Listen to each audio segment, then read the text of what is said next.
All right. So Righty? I said all right. Oh, okay. I didn't put the Y on the end this time. Made me feel like you didn't finish your sentence. So Let me set this down with this in the background. so we just had our plumbing inspection. We passed, so that's awesome. So now we can go ahead and start. I've already have all the pipes bedded, but we're going to go ahead and go through and backfill the dirt in here again, compact it all, and then we can put the rock back in place and compact it, and then start getting ready for our slab pour. So the apartment area, once we get the rock backfilled and compacted, we got to put our 2 inches of insulation, under slab insulation, and then we're going to put our vapor barrier down and then put our rebar in, and we'll be all set for our slab guy because I'm not pouring the slab. And then on the apartment side, it's been ready. All we got to do over there, it's not getting the insulation, but I'm going to put the vapor barrier down and the rebar. So really exciting. The plumbing was kind of, I mean, it's simple, especially after doing it. It seems really simple. I'm like, okay, that was pretty easy, but I'm not going to lie, I was kind of stressed out about it and had to do a lot of research, and because I didn't know what I was doing. I don't know the plumbing code, so I had to read on the plumbing code, and I ended up calling the inspector to get a few things clarified before calling them out. And I feel good about it once I got it done, but it definitely felt like it took longer than it should, just because I had no idea. I've never done plumbing before, so it was a new experience. He was definitely a little stressed out last night trying to get it going. It's just funny because I just noticed you're all nice and clean shaved. It's just funny because it's like a new day. Past inspection, spirits are high. It's a new day. It's a new day. On to the next part of the process. Yep, so last night we were filming us finding the leaks in the system when we were trying to pressurize it. We found those, we got them fixed. My pump, I lucked out. My pump bit the dust, the bike pump, and I just barely got it to the pressure needed for him to inspect it. I mean, I do have an air compressor, but I didn't expect him to get here so early. I made the appointment last night online at like 6:30 p.m. And this must have been his first stop, because granted, I slept in today and wasn't out here as early, but I was out here just kind of mentally preparing for my day, drinking my coffee, and I see a truck pull in off the main road down here, and I didn't recognize it. I go, oh crap, that's probably the inspector. So, but I just didn't have time to run in there and dig out an air compressor and everything else. So I grabbed the bike pump, started pumping it up because I let some air out of it last night, thinking, the DWV system's not rated to be pressurized. You just pressurize it to 5 psi just to pass it, to inspect it. But luckily everything worked out, got it done. He liked it, and we're set to go. So I can backfill this. I can backfill all the way to our tank now and not have an open trench there. It'll be nice to get that cleaned up. So like all the underground portion of the plumbing's done. Yep, everything underground plumbing is done now, with, I guess, the exception of our well house, which I started to work on because I was, waiting for this to get inspected, which wasn't long. Yesterday was Sunday, and just started working on it in the afternoon, and now I can come back and start working on this. But that's what we're gonna go back to once we get all this completely ready for slab. For the slab pour, that's what I'm going back to, is the well. I'm going to get those stem walls formed, get them poured, and get our temporary well that's been up above the ground down into the well house, the underground well house that I'm building. That way, because it's starting to get colder at night, that way none of that freezes as we start to get colder. So that'll be basically, I think, the last of the underground until we build our house. Pretty sure that's about it, which will be nice to get out of the dirt, so, and start going up. So yeah, that's what we're gonna get started on. Yeah, it's exciting. get this done. Let's do it. Crap. What was I gonna say? What is this? Is this yours? Don't know what that is.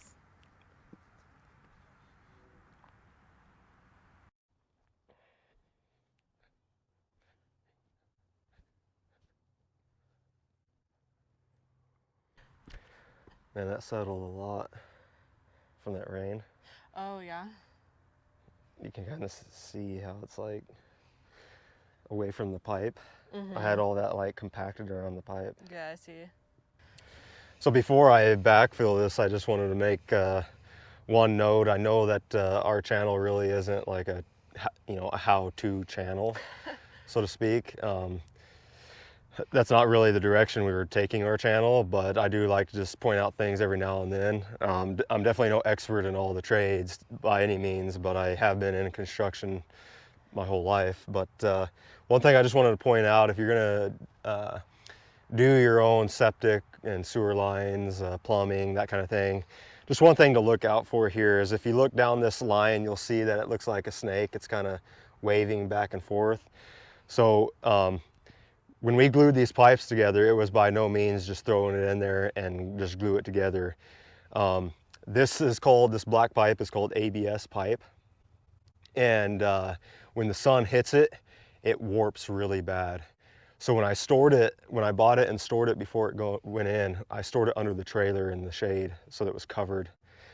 And then as you can see, it's still warped. But what we do is we turn that warp so that it's warped horizontally, not vertically. You don't want that pipe bowed going up and down, because then it's going to create highs and lows in your drain system, and you're going to get pools that can't drain. So we lay everything out and we dry fit everything. We make sure it's all going to work, and we roll things to where I can get my slope that I got to have per code, and it never gets a low spot. And so I just wanted to point that out, that's why it's wavy, is because the stuff, you can't help it, it's going to wave. Just make sure that they don't go up and down, that they go side to side. And we did that throughout the whole system. And you get it where it works, dry fit it, and then you can make Sharpie marks on all your fittings. So your couplings, your elbows, everything, you can make Sharpie marks from your pipe onto your fitting. And then when you go to glue it, you're not guessing, you just line those Sharpie marks back up, because when you put it in there, you want to get glue on your pipe, you want to get glue on your fitting, you want to stab them in, and you want to turn either the fitting or the pipe at least a quarter turn in there. You don't just plug it straight in and leave it. You plug it in and you turn it a quarter turn. So you make your Sharpie marks and you can turn it at least a quarter, plug it in, and then turn it back so that they line up. Is that kind of like so the glue can like smear? Yeah, yeah. So anyway, that was just a little thing I wanted to share here. And then we're going to go down here and to the tank and show you what we're going to do there before we backfill this.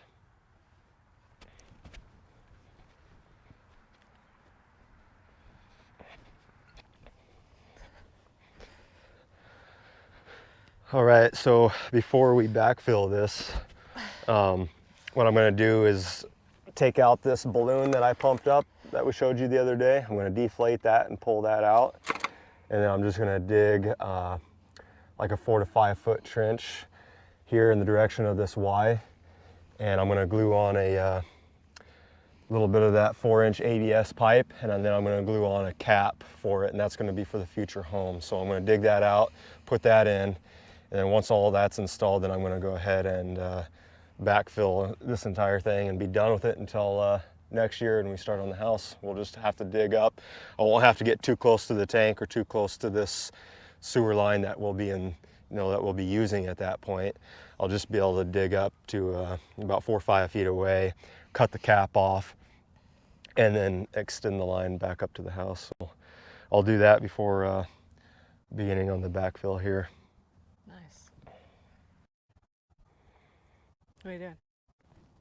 I was just looking at this. What is that? For those of you that don't know, this was the valve stem cap on that balloon. But for those of you that don't know, that right there at the end of that cap is a tool. You can use it to press on the inside of the valve stem to let air out, but this is actually the tool as well if you want to stick it in there, and you can remove the core of the stem.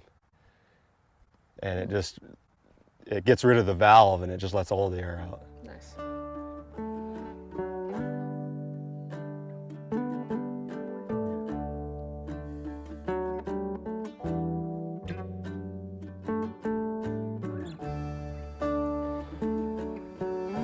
Oh, I didn't let the pressure out of the system yet either. There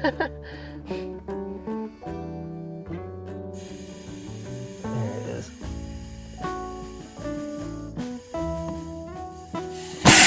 That scared me.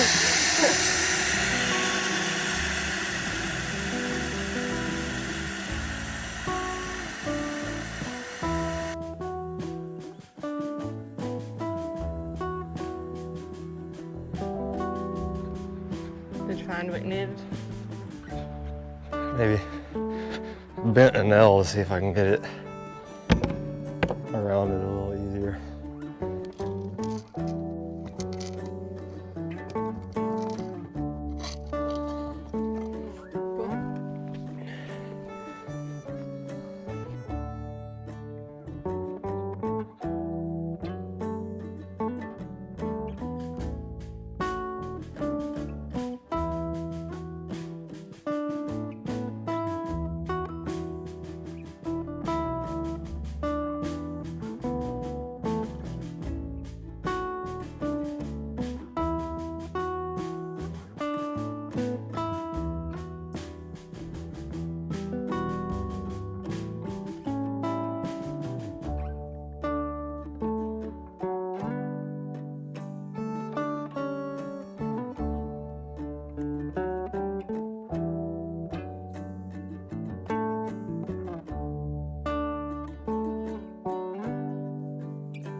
All right, so I didn't film any of the backfilling of the rough-in plumbing or the installation of the insulation here.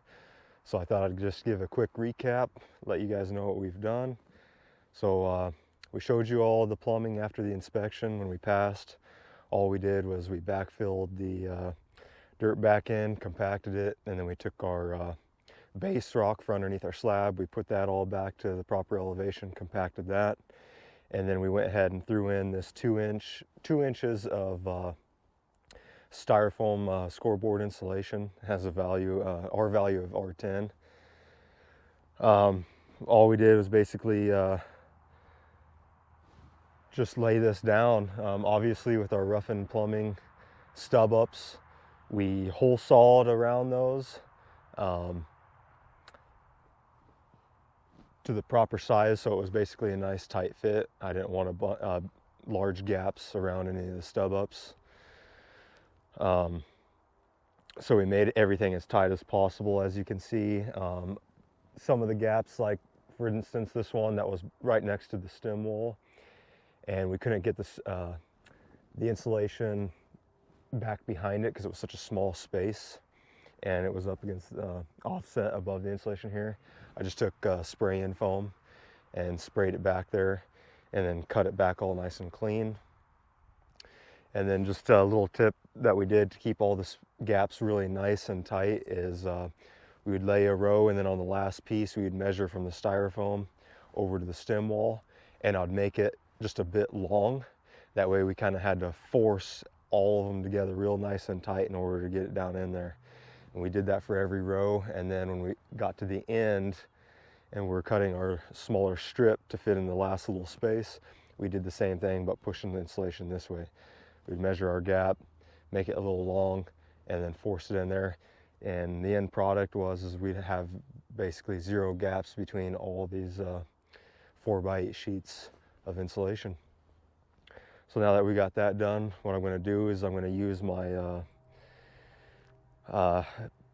bottom plate insulation, or foam that you lay under your bottom plate before framing. I'm going to take that and I'm going to wrap all the DWV systems that are going to be going through the concrete. So I'll wrap it once, tape it up, and then I'm going to go ahead and lay the vapor barrier down and start on installing the rebar and getting this 100% ready for concrete. And then we're going to switch gears and come over here to the shop, lay the vapor barrier over here and the rebar as well, have it 100% ready. So I'm going to get started on that now. All right, so just getting started here. I got the sill seal gasket here. This is what I'll be using to wrap all these pipes with. We're gonna have a 4-inch thick concrete slab, and I have 2x6 exterior walls, which is 5.5 inches wide. So my foam here is 1.5 inches wider than the thickness of my concrete. So what I'm gonna do is I'm gonna take half of that 1.5 inches, 3/4 of an inch, and I'm going to add it to my 4 inches, so 4 3/4 inch. And I'm going to make a mark on all these stub ups. And that mark will where I want the top of this foam. So I'll have it 3/4 of an inch down into my insulation, and I'll have it sticking above my concrete 3/4 of an inch. And that way none of the concrete will rest up against this pipe. It'll have a little bit of flexibility, a little bit of room to move on expansion and contraction. So just take a mark here, 4 3/4, black Sharpie on a black pipe, real easy to see.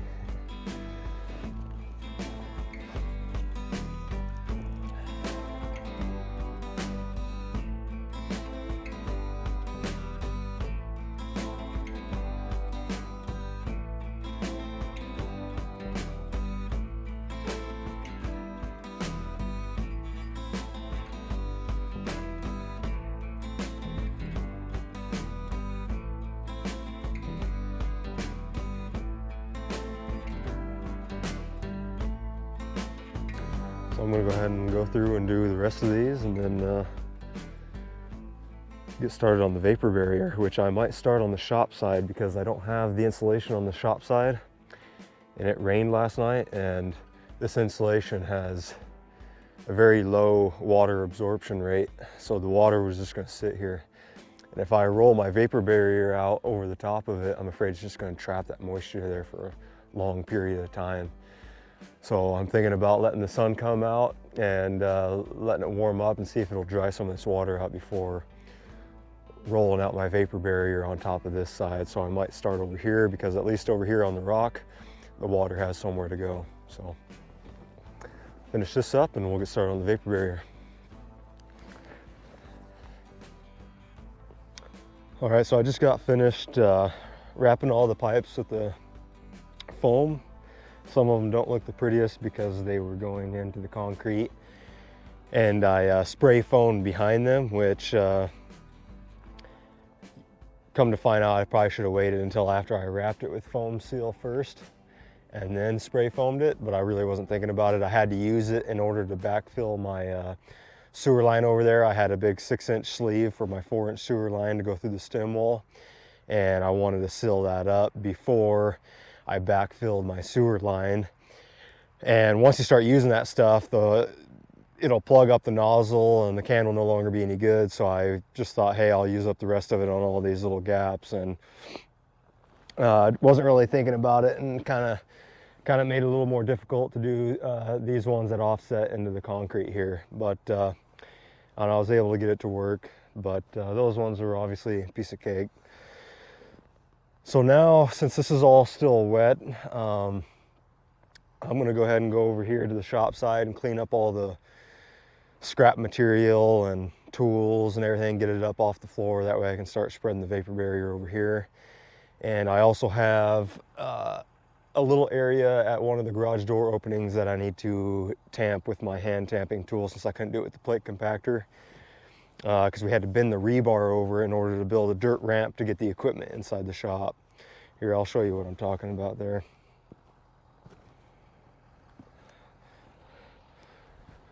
So yeah, I'm just going to pick up all these tools and material that are laying around out here. And then up here at the front of the shop has yet to be compacted. The rock anyway, the dirt's been compacted. But the rock here I still need to compact. We bent these rebars over so that we could build a dirt ramp when all this was still open on the outside of the stem wall, so that we could drive the equipment in here.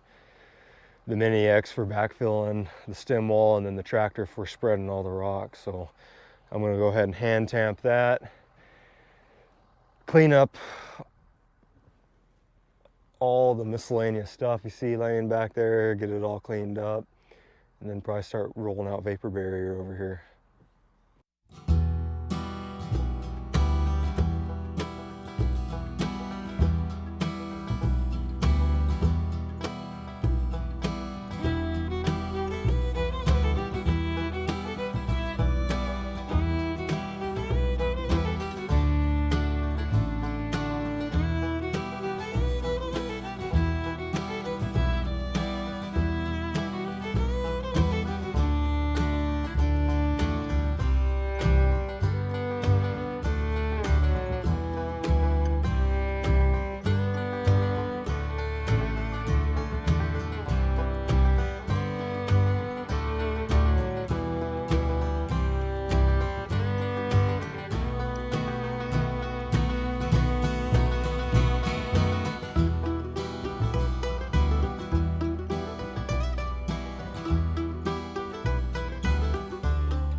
All right, so I got it all cleaned up. I left a couple things out that I'm still going to be using. I left the concrete rebar spacers out here because obviously those are going to be going over the vapor barrier.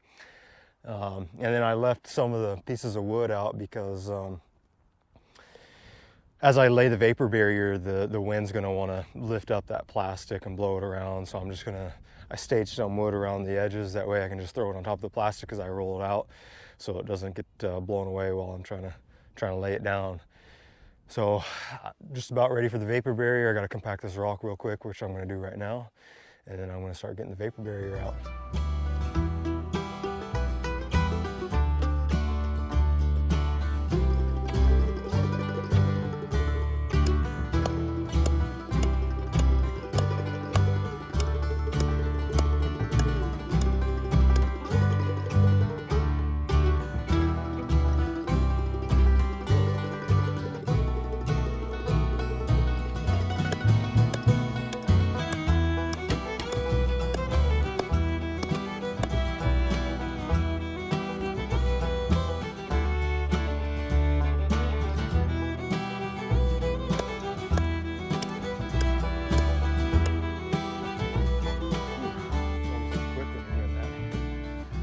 So we got all that tamped now, so I can go ahead and start laying the vapor barrier. But before I start on that, I just wanted to give a quick explanation for those of you who may not have heard it on one of our other videos, or maybe don't know just by looking at it. But this area here that dips down, the concrete is obviously not going to follow the contour of the rock here. These openings here are for my shop doors. And so if I'm pulling heavy equipment or my trailers and truck in here, I wanted a thickened edge in these openings, so that way when the tires and all that weight rolls over the edge of the concrete, it doesn't just crack that 4-inch thick slab. So it'll be 4 inches, my slab will be 4 inches above, poured over the stem wall that you see here, this rough edge here. So it'll be about 8+ inches thick for this first 2 feet. And that's also why it's not absolutely perfectly flat either. I wasn't too worried about it. It makes it a little more difficult to calculate your concrete when it's not a known precise measurement and flat all the way across. But I can pretty easily in this small little strip make an estimate of what concrete it's going to take to fill that. So yeah, it's just a thickened edge. That way I don't crack the concrete as I drive into the shop here. And then I also made, I don't know if I'll actually use it, let me move the camera over here so you guys can see it, but these 2 depressions here, I went ahead and put those in just in case in the future, I don't know if I ever will, but in case I ever want to put a 2-post car lift in here, I have an area with thickened concrete where the concrete will be able to handle the loads placed on it if I ever do decide to put a lift in here.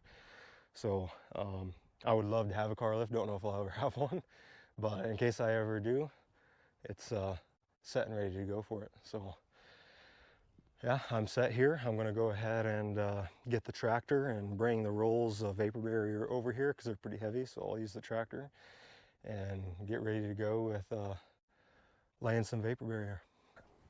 So earlier I just got done saying that I didn't think you had to tape the seams of your vapor barrier underneath the slab foundation.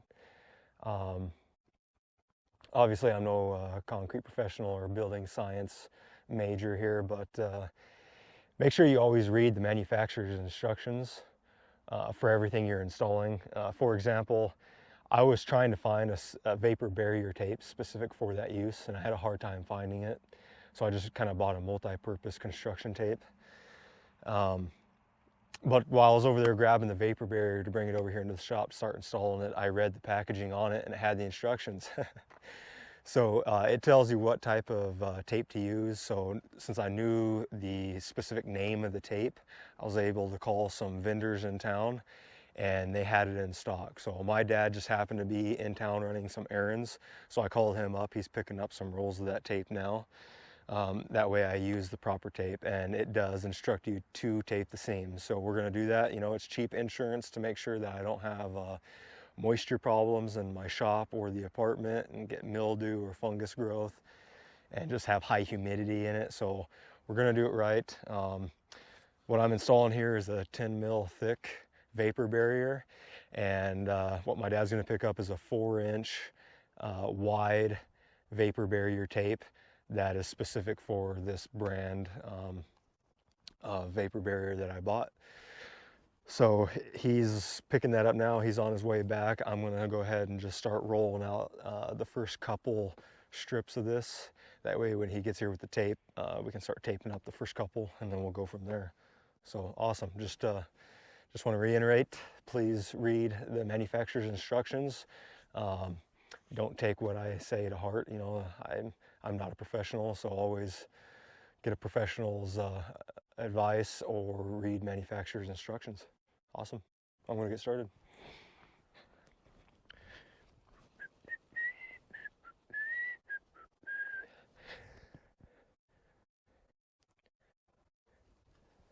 I want to be careful when I'm moving this roll around. It's really heavy, and so I don't want to pivot it on these rocks even though they're compacted and pretty flat.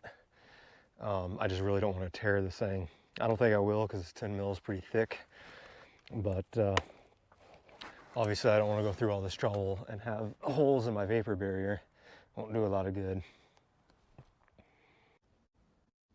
So once I get this cut to length, I'm going to pull it to the stem wall here with maybe an inch to overlap onto the stem wall, and the same over there.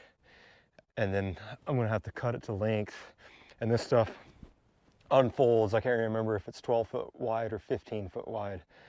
I'm really hoping it's 15 foot wide. That would give me 3 rows, would give me 45 feet, and yeah, I got to have at least 6-inch overlap. So you know, you're going to burn up at least a foot of that on 2 overlaps.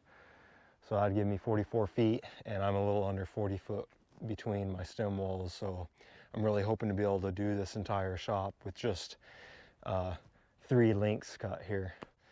So hopefully they're 15 foot wide. If it's 12, I'm going to end up short and I'm going to have to cut a 4th. And if I have to do that, I don't know if I'll have enough vapor barrier to complete the shop and the apartment. So cross my fingers that it's 15 foot wide.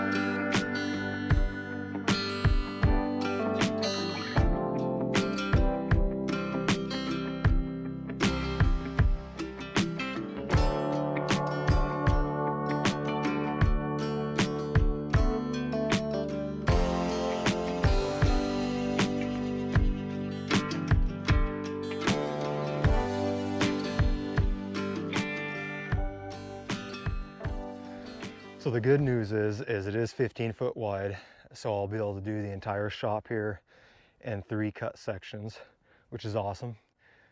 I'll have plenty of vapor barrier for both the shop and the apartment. The bad news is this is really hard to manage by yourself. So my GoPro battery is almost dead. I'm gonna go ahead and charge that, and while that's charging, I'm gonna work on laying out the other 3 and taping this all up, and I'll show you guys how it turns out at the end. Thanks for watching. So we got the vapor barrier down, obviously, and then we're working on a rebar here. We're just working on tying the grid here. So what I did is I spray painted our spacing along the entire perimeter. And then for our rebar running lengthwise, I've got 2 middle rows of dots. So we'll see those dots there? Yeah. We gotta line them up with that, and then the second set in the middle there. I see it, yeah. So we just want to make sure they keep continuing in straight lines. And then for the rebar running widthwise, there's only 2 pieces, so all you got is the perimeter and then the 1 center dots through there. Nice. So just make sure they stay straight. And then Hold on. You have to look at the camera. why? It's because it's weird when you're like... I'm explaining to you what to do. That's what you told me to do, explain to you. So I'm explaining to you. No, I said we're going to talk about Anyway, what we're doing. I'm just going to continue doing what I'm doing. Now I forgot what I was saying. Oh yeah, I've already tied the entire perimeter. I started there at that opening, worked my way around to here. So I'm going to finish doing the perimeter. So on the lap splices where the rebar is being spliced together, don't pull on them. Don't worry about how far they're lapping. Okay. I've already made the cuts and did the spacing off the sidewalls, where you just tie them where they lay. Okay. So make sure you don't pull on them, because then it's going to pull it away from the concrete over here. Yeah.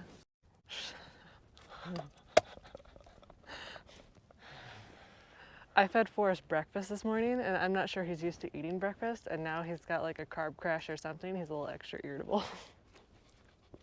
Whatever. All right, this is how I tie it. Okay. Come around here. So I just cut off my piece, and first thing I do is I bend a little loop. Uh-huh. And the one that's underneath, Yeah. I pick it up and I hook it Okay. so that the tails are both coming on the same side of the one crossing. Yep. And then all I do is I take this and make sure it's tight into the corners. Uh-huh.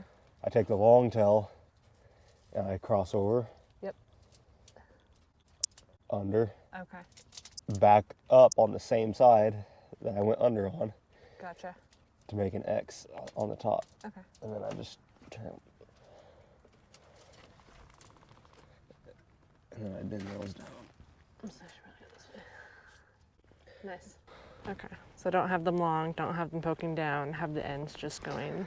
Yeah, you notice how all mine are usually fairly short, and they're all Yeah. running along the rebar. They're not like sticking up, because I don't want them above the concrete. It's not super thick concrete, it's only 4 inches. Yeah. So you can't have like an inch tail sticking straight up. Gotcha. You gotta bend them down. And there's not a whole lot of room because of the thickness of the concrete underneath either. Mm-hmm. So I usually bend them down with the rebar. All right. So. Right, I'll come and steal some from you when I need it. Okay. So I got a piece by that one. Yeah, and a J. Under. Pull it tight. And then before you wrap it, Uh-huh.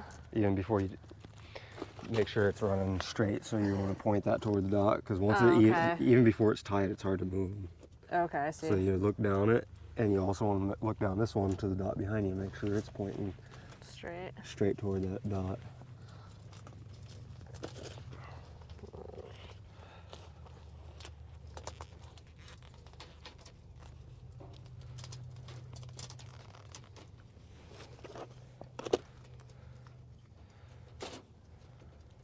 You're gonna turn it counterclockwise?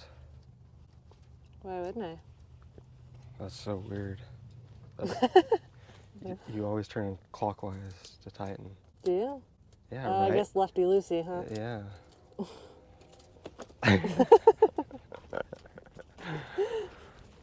All right. Not that we're ever going to take these off, but still. That just blew my mind.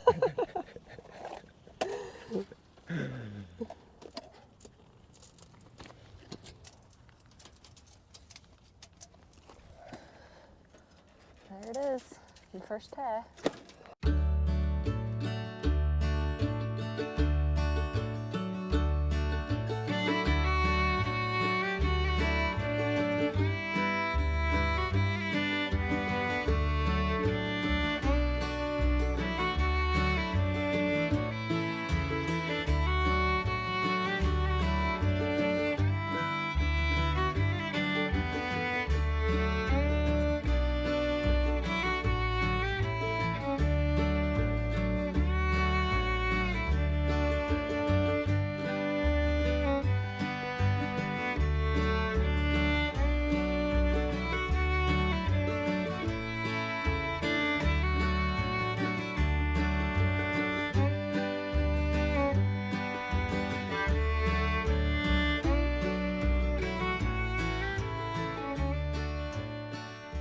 I want to get this done. It's not break time. Ah! I don't know, that's what this is. It might not be. I don't know what it is. What does it say? Flagpole farm. So we're pretty excited to get a flagpole hung up. So we ordered a flag that they just delivered. This is not my, don't tread on the thing. Oh, that's the solar topper. This is a solar topper. So we got this, it's gonna go on the top of the flagpole. It's like a solar light that will shine light on the flag at nighttime. Looks like a little alien, huh? A little alien landed on the top. Made Or in some- the USA. Or sombrero. Cool. I was a little disappointed though. I was hoping it'd actually be our flag. Yeah, I but- got a solar topper Alright. for that flagpole. Back to work.